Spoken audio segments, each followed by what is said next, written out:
Welcome back. For the next talk, we have Thomas Wiecki talking about algorithm trading with Zipline. Thank you. Just a quick few words about me. I'm currently finishing up my PhD at Brown, where I studied the brain with various Bayesian methods. And at EuroPython a couple of days ago, I gave a talk on probabilistic programming. So if you're interested in that aspect, definitely check it out.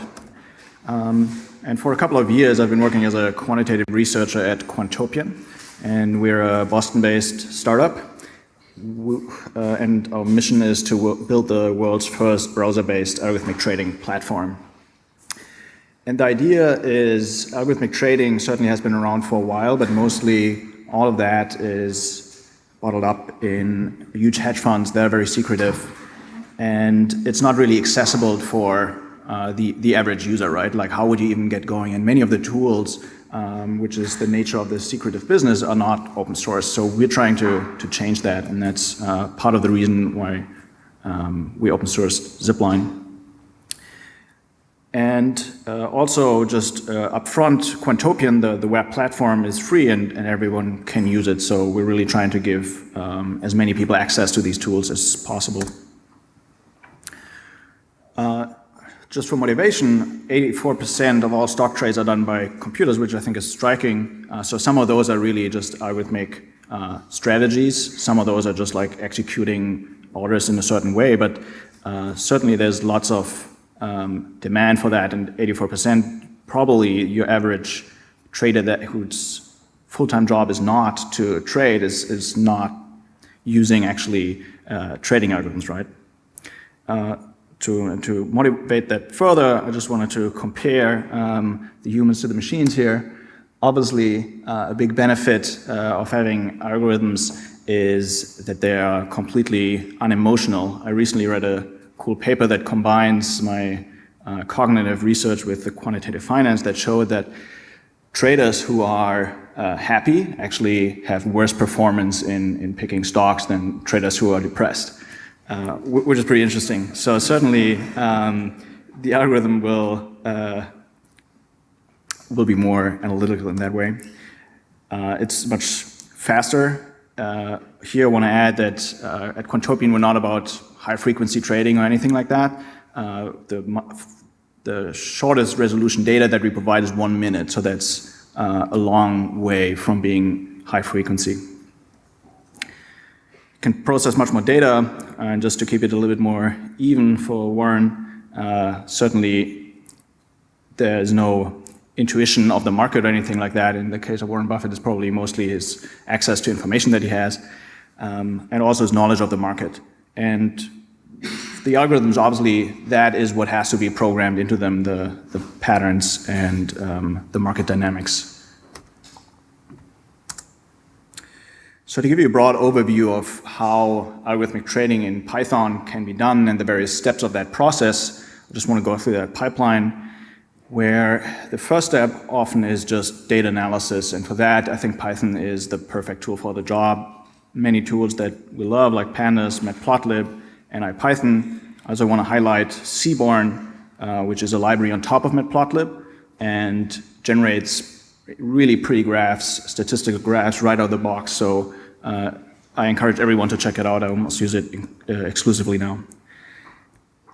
So then you come up with your idea and you want to test it, right? You want to know, well, does that have legs? So you implement a trading strategy around that and test whether that idea can be exploited.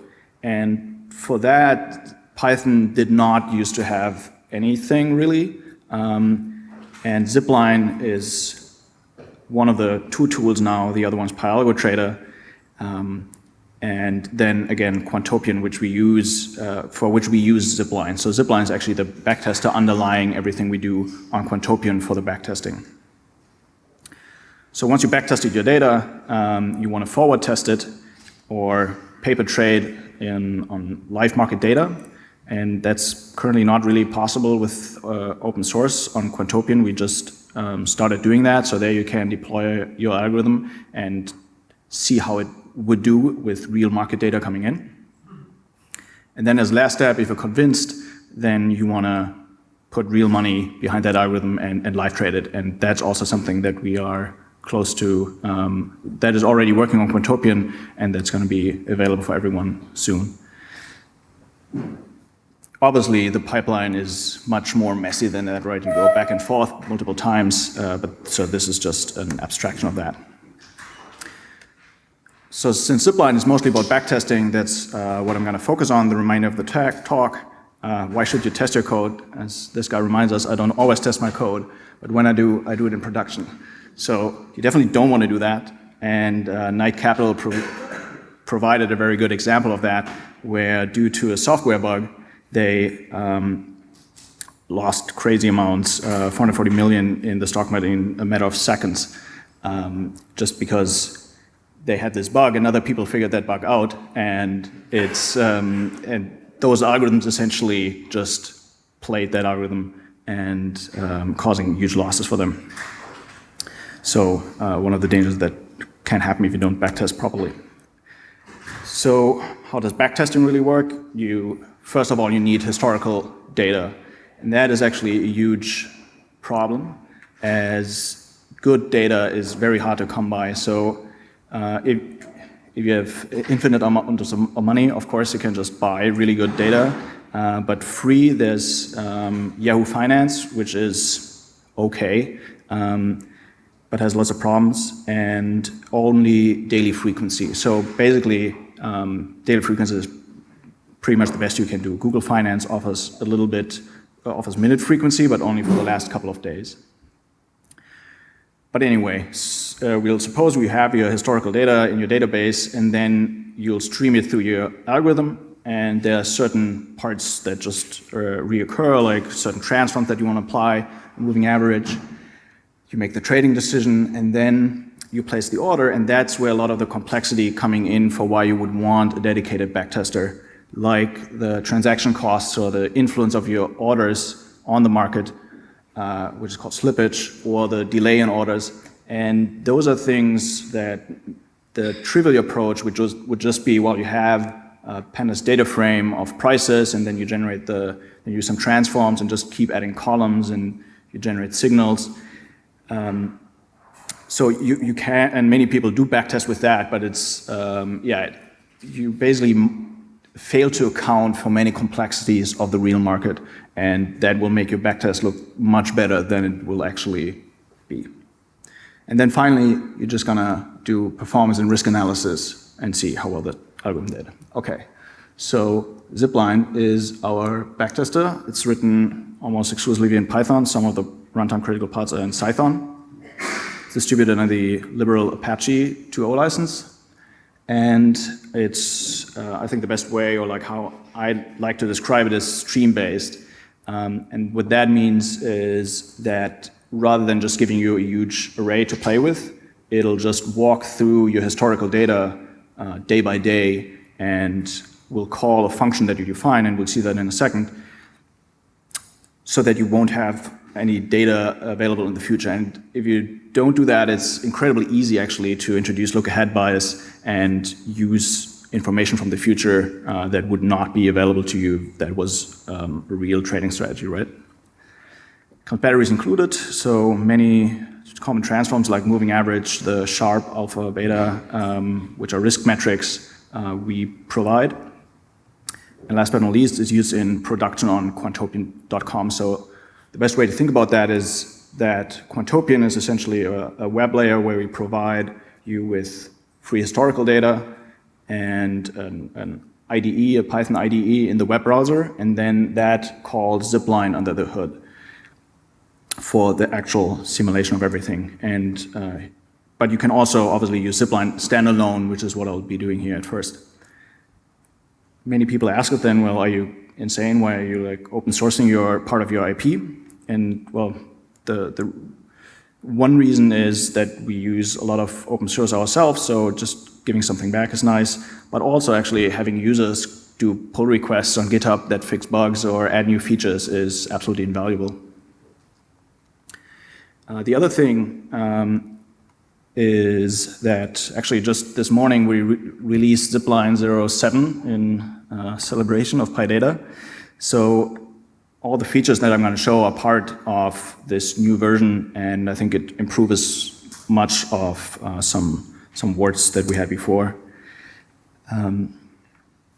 Another point that is important is interoperability, and basically everything we input and output with Zipline is a Pandas DataFrame. So that way it plays nicely with all of the other libraries that you want to use, right? So it's trivial to, I don't know, use scikit-learn to train a classifier on past data and do predictions and basically tie in that whole Python ecosystem. Installation used to be much more difficult thanks to Anaconda from Continuum. That's much easier now. And so the easiest way to get going is just download and install Anaconda, and then you can install binaries for your platform from our Quantopia channel. So that is the command, and that will install the most recent 0.7 version as of this morning. All right, so let's look at some actual code, which is more interesting. So there are various interfaces now, which is part of the new Zipline 0.7 release, and those are supposed to make it easier to run your algorithm. Before there was a whole bunch of Python wrapper code, but now one of the interfaces is command line, and that is, so run algo.py will be installed into your namespace once you have installed Zipline. And this is just the help file, so it'll let you specify your algorithm, which we'll look at in a second, the data frequency, start and end dates, the source. Currently, we only support Yahoo Finance, so then it'll work with that, and which symbols you want to use. Okay, so how does a trading algorithm look like? Is that big enough? Not really.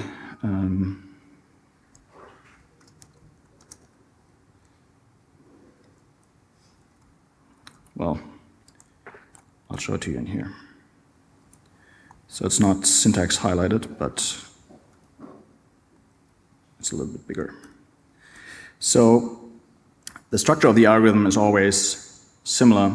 You import from zipline.api, you import the functions that your algorithm commonly uses, like order for placing orders, record, I'll say something about it in a second, and symbol.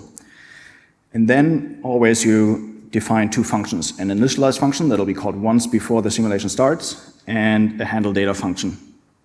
And both of those take as the first argument a context, and that just provides you with a common object storage that's persistent over time and allows you to just keep track of your variables. Since handle data is called repeatedly, that'll allow you to deal with that.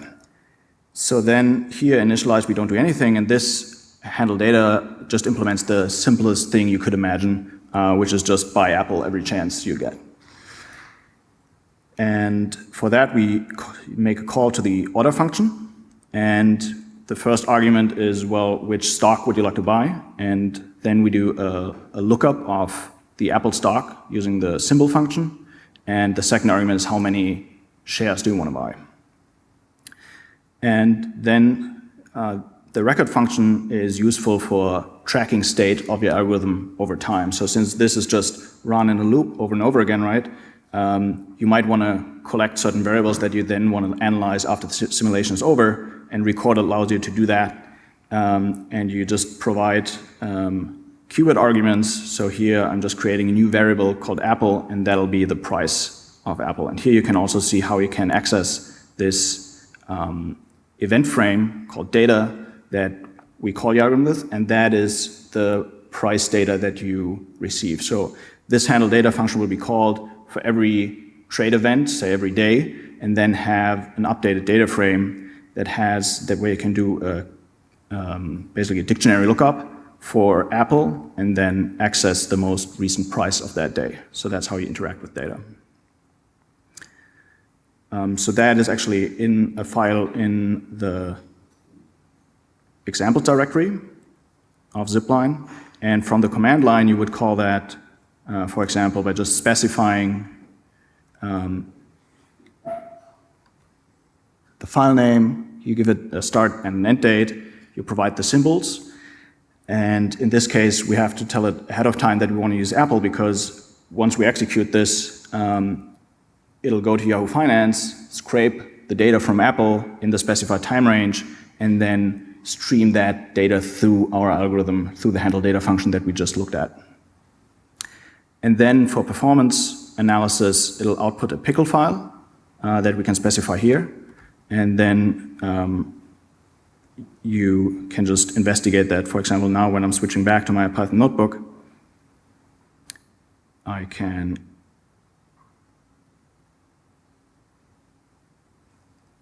import, I can read in this pickle file using pandas, and as you can see, the result is a Pandas DataFrame, so that is part of the mantra of using Pandas DataFrames for input, outputting, and everything in between. And the first thing to notice of that data frame is that it has that column Apple in it, and that is the result of the record function that I mentioned before, where for each event that happened, so this algorithm started on the trading day in 2000, and that was the price of a single share of Apple in that time, and that was what I extracted from that event frame called data. And then there's all kinds of other columns that we output by default that you might want to look at, like the orders you placed or how much capital you used so far. And one of them is also just the portfolio value, which is often the thing you want to look at, and that just tells you, well, how much money does my algorithm currently have in terms of cash, but also in terms of portfolio. So if your portfolio value increases, then your then this variable will go up. So then we can create a plot like this, where we just plot the portfolio value next to the price of Apple. And not surprisingly, this will basically track the, our portfolio value will track the price of the Apple stock, right? If all we do is just keep buying Apple, obviously our fate will be tied to that. So the other interface you can use, rather than calling it from the command line, if you're like me, using the Python notebook for everything, is a so-called IPython magic. And after you import Zipline into your IPython namespace, you will have this Zipline magic available to you. And it takes the same arguments as the command line, as you can see. And it will basically interpret everything inside of that cell as being part of your trading algorithm. And then once you execute the cell, again, it will go to Yahoo Finance, download the data, and run that algorithm through the simulator. And then instead of outputting to a pickle file in this case, we place a new variable in your namespace called perf IPython, and that will be, as you can see here, so now magically that variable appeared. That will have the same data frame as before, because we just ran the exact same algorithm, right? So those are two interfaces, and that's new in the version of 07. Before, it just required a lot more boilerplate. I'm not going to go through here. By the way, you just had to manually download the data and then call into the algorithm and whatnot. Okay, so as a second example, I want to show something a little bit more advanced functionality, at least.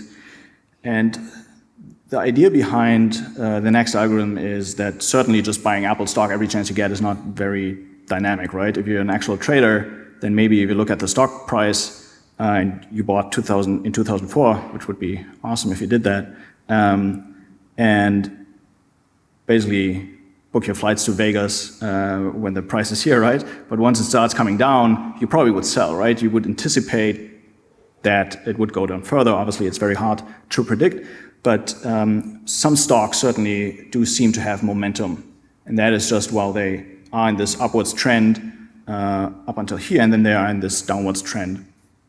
So if you somehow can capture that momentum, then certainly you can profit from it.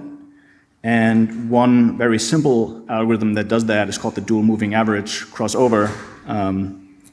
And well, just also to add, obviously, this is the worst kind of hindsight bias, right? If you there's no way that you could actually predict that it would stop here, or, well, maybe you can. But so it's a very old algorithm, so I don't think it's used much anymore, but it's certainly illustrative.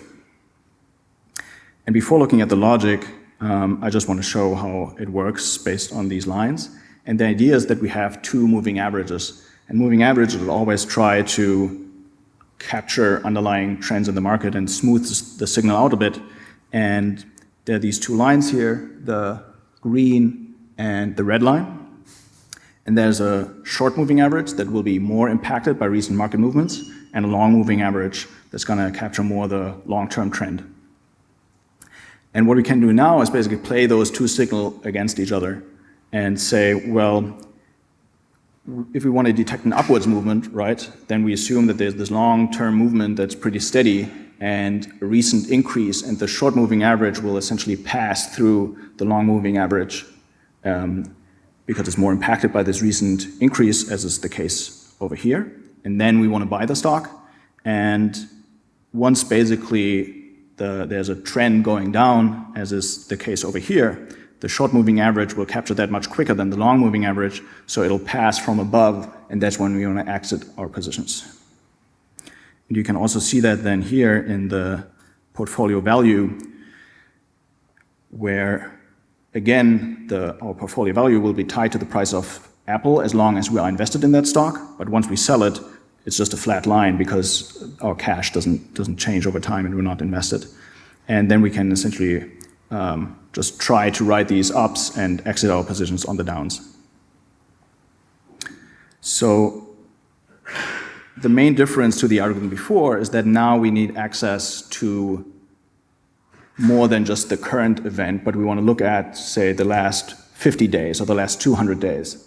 And for that, we also have a new feature that works much better than before, called history, which I'm importing up here.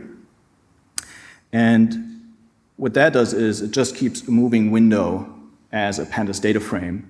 And each time you call that function, you just get the last 50 days as that Pandas data frame. And for that, in the initialize function, you first have to register that you want to use it so that internally we can keep track of it. And for that, you call the addHistory function. First argument is how many days do you want to track. These are the wrong numbers. So our short moving average will be 50 days, and the other one will be 200 days. This is just the unit time for the first argument, and then which variable we want to track, in this case, the price. So then in the handle data function, for the first 200 days, we're just going to wait until our windows are filled up. So I'm just going to return until we are at that point. And then we can compute the short moving average by just calling that history function with the same parameters as before, and that will return that Pandas data frame on which we can call the mean function. And in that case, as it's a moving window, just calling the mean over and over again will just give us a moving average. And then we have the long moving average in the same manner. And here we implement the central trading logic, which is just, well, is the short moving average over the long moving average, in which case we want to buy the positions.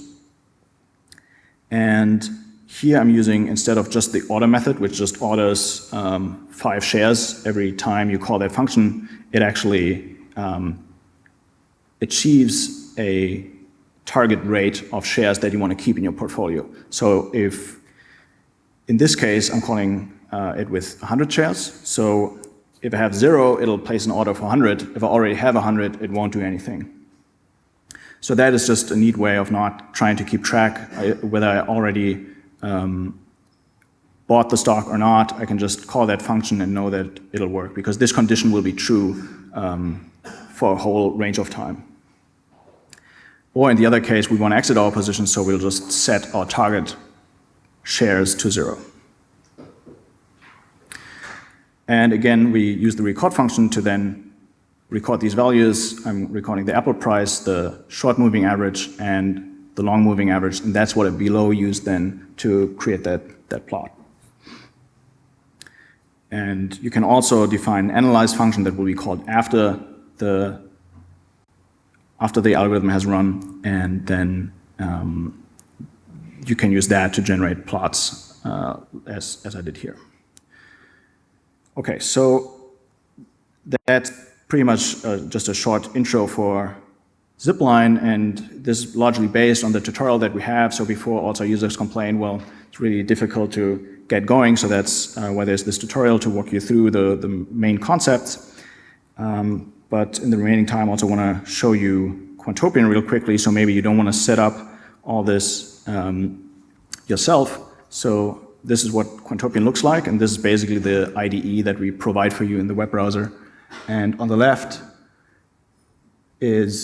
should look very familiar. You again have the initialize function and the handle data function. Here I'm using a slightly different way to calculate the moving average. There's a current ongoing effort of trying to make the algorithm that you develop in Zipline just directly copy-pastable to Quantopian, and it's already working in many instances. For this specific case, not yet, but it will work soon, that I could just really copy-paste the code from before. And then here it's just the same logic as before, right? And I can use the record function, but in this case, so if I say now build the algorithm, it'll actually now use the data that we have from in our internal database, and that is much more high quality than what Yahoo provides. So this is cleaned up and adjusted for splits and mergers and dividends and all of that.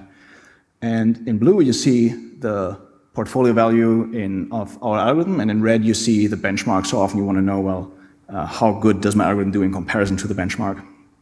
And you get all of these risk metrics as well. And the record function will cause that these variables are also tracked and plotted in real time down here.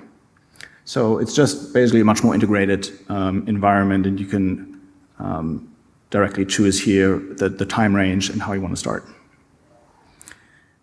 And the other neat thing is that instead of daily data, we also provide you minute level resolution, which is often more useful if you want to really develop more fine-grained algorithms. So the other thing that I want to show you then is the community. So everything you develop on here is your own intellectual property and is your own. It's not public, but some users, just for fun or for getting good feedback and learning, open up the algorithms and discuss that in our forum. So you can just click on a post, and there it'll explain basically the idea behind that algorithm and how it was developed. And you can see in a very similar manner as before, just the performance of the algorithm. You see the risk metrics, and you also get the source code of what that user did to implement the logic. So that's really a great way to get going and learn how to use the platform, but also how to develop better trading algorithms, right? And also really cool is that you can just now say you want to, I'm really bad at zooming, play around with that algorithm. So you can just say clone algorithm, and what it'll do now is basically just copy all of that logic over to my own IDE, where I can edit it and run it myself. So that's really the idea of this collaboration and bringing that open source idea where people can just build on top of each other, and then I could post a response on that forum and say, okay, here I improved in that manner, or I fixed that bug. And the other nice thing that you could also now do is actually forward test that algorithm and also deploy it live with your own money. So you can connect it to your own broker account, and then it'll actually use, for example, this trading strategy to invest in. You can see not only how well would it have done if it was 2002, but also how well is it doing in current market situations, right? And that is, I think, the most stringent test for algorithms, because there's no way you can have look-ahead bias in that way. And even with the backtesting, just as soon as you start using Apple, it's already invalid, right? Because everyone knows over the last couple of years, Apple did very well. And then, as a last thing, something we did, I expect you all expert Python programmers, but if you're not, You can also actually create algorithms without anything, without any coding by using this algorithm builder.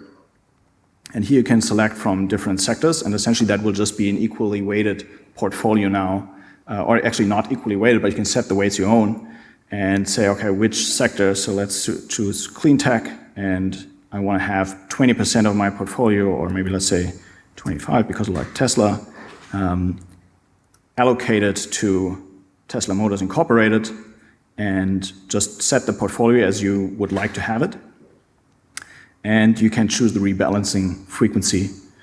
And for example, let's do it every 30 days. So without any coding now, essentially, we created this algorithm that will rebalance and always keep the portfolio weights at this time, at this level. And in this case, it worked out really well. Okay, so I think that's it for the platform. In conclusions, I think the benefit of using Zipline as opposed to Quantopian is that there you really have full control of the platform, right? So some users really like to use their own data or anything like that. So for that, it can be more powerful, but certainly Quantopian gives you all the niceties in helping you develop and the community and the data. And ultimately the goal, and I think we're there soon, is to really be able to copy-paste your algorithm so that you can go back and forth between those two, and I think that'd be the best of both worlds. So thanks a lot, and we have some time for questions.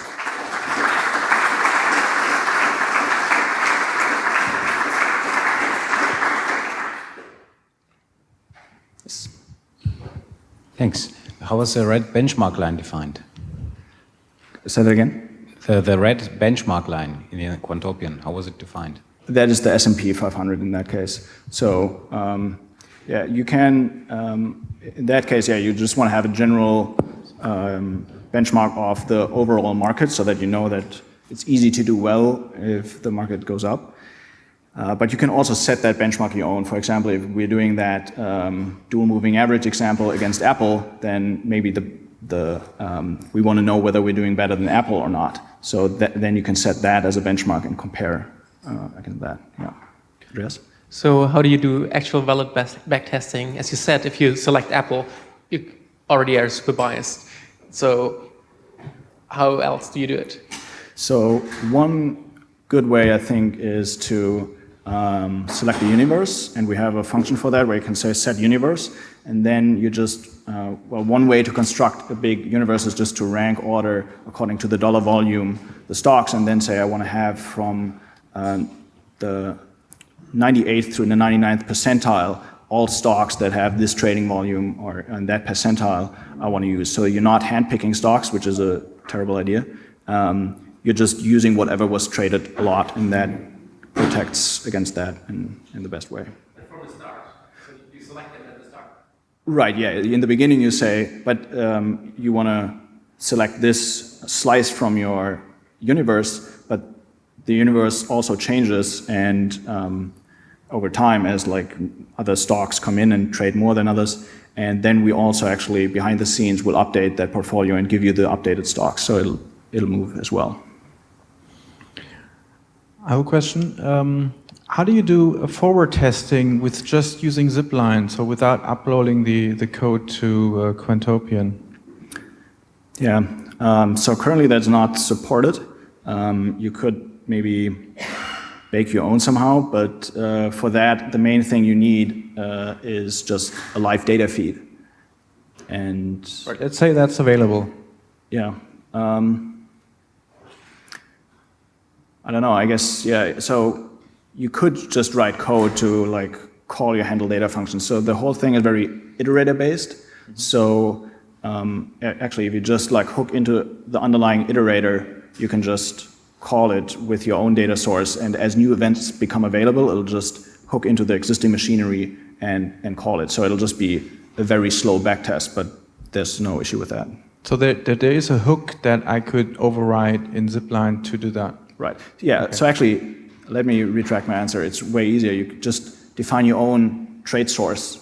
And all we do is essentially treating that as an iterator and for looping into that. So in that case, so before it's often a data frame and we just like go row by row and return that. But in your case, your trade source would just return a new event every time it's available and runs until infinity. So there's no problem with that, yeah. Okay, thank you. So there was another question here. So what kind of risk metrics do you support? Do you have value at risk kind of? I think we have value at risk. So yeah, there's alpha, there's beta. I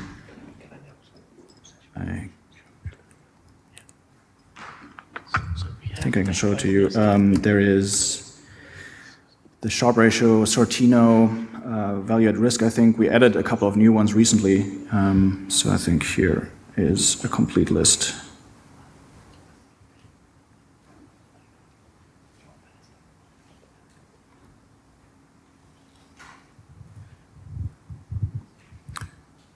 Right, max drawdown. Yeah, those are information ratio, those are the main ones.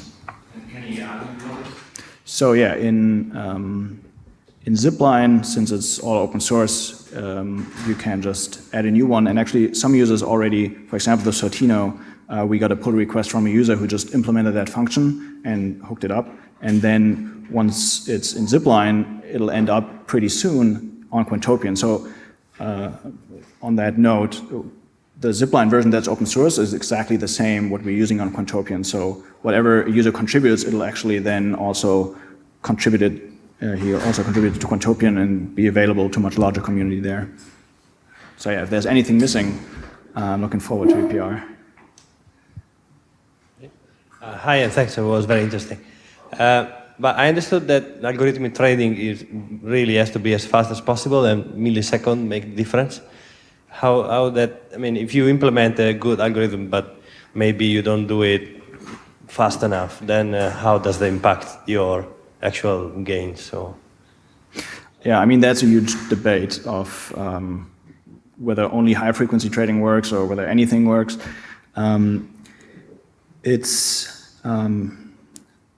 Certainly, there are quite a few strategies. For example, well, so the easiest way to answer that question would be, for example, an index fund. There's huge demand for that, and those seem to do pretty well, and they have low volatility, but track the market. And here you can basically create your own index fund by, for example, using the algorithm. If you don't believe that like there's patterns that you can learn with scikit-learn, you could just do that and essentially avoid paying the index fund fee. Okay, so let's thank our speaker once again. And